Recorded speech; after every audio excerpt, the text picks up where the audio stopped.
serait le cinéma sans le son? Du cinéma muet? C'est vrai, mais ce n'est pas de cela dont on va parler aujourd'hui. Pour parler de son au cinéma, il faut distinguer deux grandes catégories, le son direct et le son ajouté.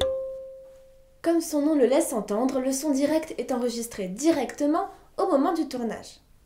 Dans cette scène de dialogue, le perchman oriente le micro vers les acteurs pour bien capter leur voix. On l'appelle ainsi car il tient une perche au bout de laquelle est fixé le micro.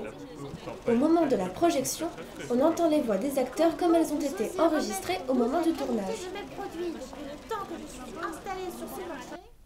Mais le réalisateur peut aussi choisir d'ajouter, lors du montage, une musique par-dessus une scène pour en accentuer le côté dramatique, par exemple.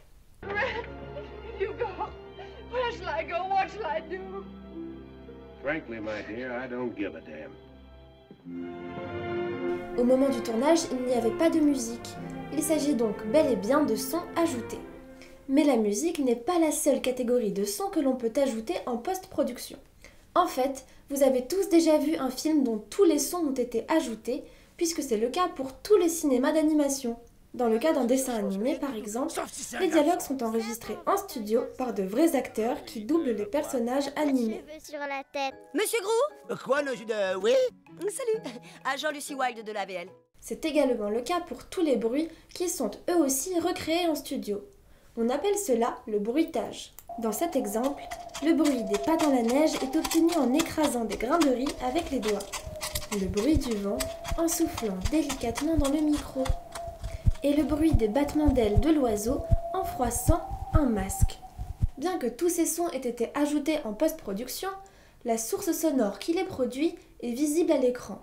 On parle alors de son in. Dans cet extrait par exemple, on entend le bruit du tracteur qui est visible à l'écran. Il s'agit donc bien d'un son in. La vache qui meugle et le chien qui aboie ne sont quant à eux pas visibles à l'écran. Mais on se doute qu'ils ne sont pas loin. On parle alors de son hors champ. Enfin, la musique country que l'on entend ne fait pas partie ni du cadre ni du hors-champ. On dit alors qu'il s'agit d'un son off. Un peu comme cette voix off d'ailleurs. Voilà, maintenant vous savez presque tout sur le son au cinéma. Il est donc temps pour moi de vous quitter, mais je vous dis à très bientôt pour une nouvelle leçon de cinéma.